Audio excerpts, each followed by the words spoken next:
Hi, it's Carter, man.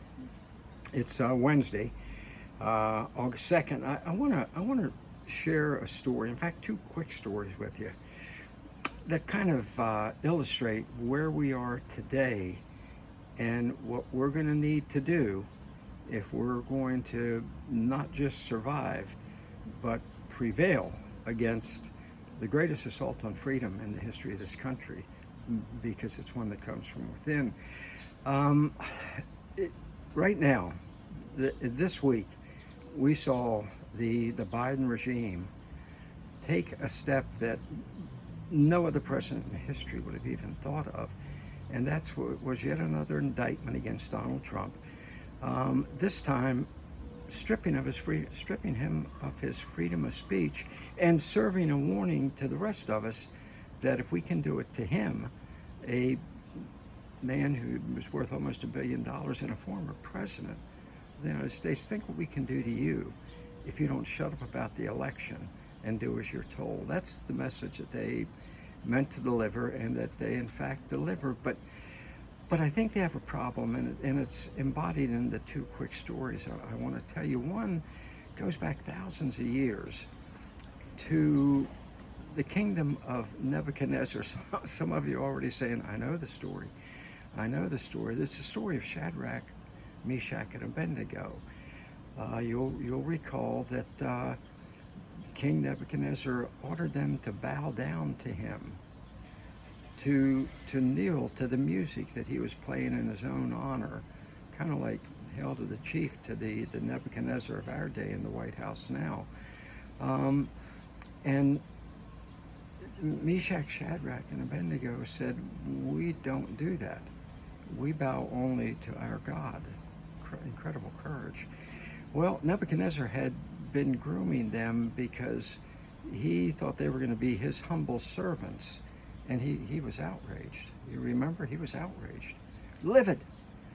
Kind of like Biden was when millions and millions of Americans refused to take the government vaccine.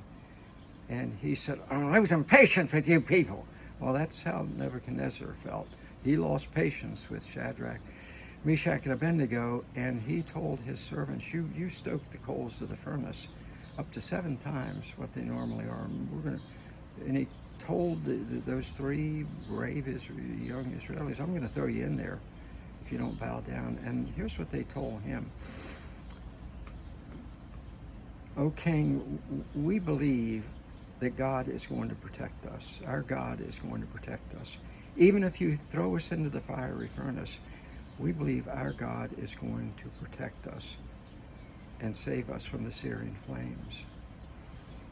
And then they added 3 words that we need to add today to the tyrant who is lording it over us in Washington, and his lickspittle lieutenants on his cabinet.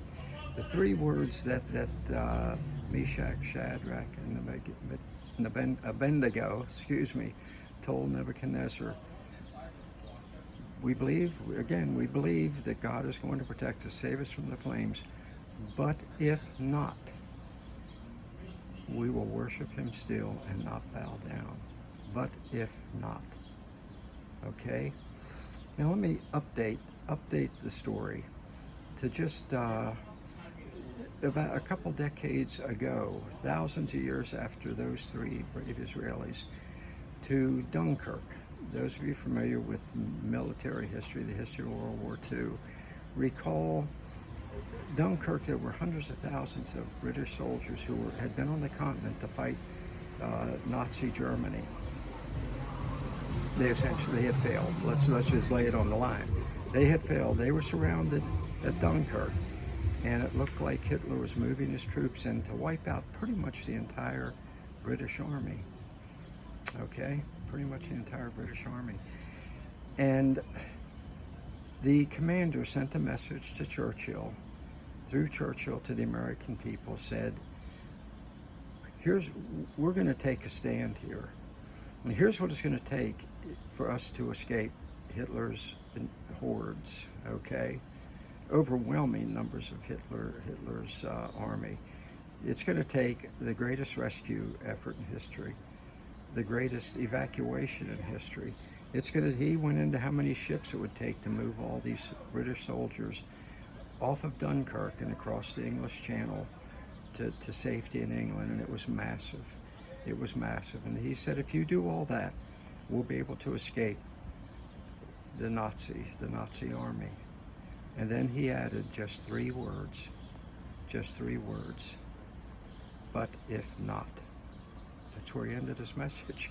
He knew the people of Britain would know exactly what he was saying. He was saying what Meshach, Shadrach, and Abednego had said, but if not, we will still stand strong, even if we fall to the invading army, just as the 3 Israelis would fall to the flames. Okay, that's where we are today. We as patriots, have to tell toxic Joe Biden and his cabinet members, I mean the worst cabinet in history, I'm sorry, the fascist cabinet. This is the fascist cabinet. Secretary of Education sends perverts into little girls' rooms and pornography into the school libraries.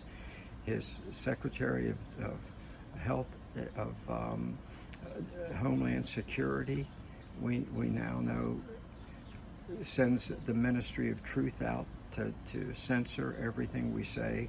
His Attorney General of the Department of Justice has perverted the law, weaponized the law to go after anybody who dares disagree with Biden dictates. Okay, you're pro-life, whether you believe in your freedom of speech, whatever it is. Merrick Garland is just totally perverted the rule of law. That's where we are today, and we're going to fight him every step of the way. I think we're going to win. It's going to be tough. And they're going to come at us with everything they have. Every one of us out here who stands tall, they've served notice. You're an enemy of the state. As Merrick Garland's FBI says, you're a domestic terrorist, okay? But nonetheless, we're going to be like Shadrach, Meshach, and Abednego. We're going to be like the commander of Dunkirk. We're going to stand tall. We believe we're going to win. We believe we are on God's side. But if not,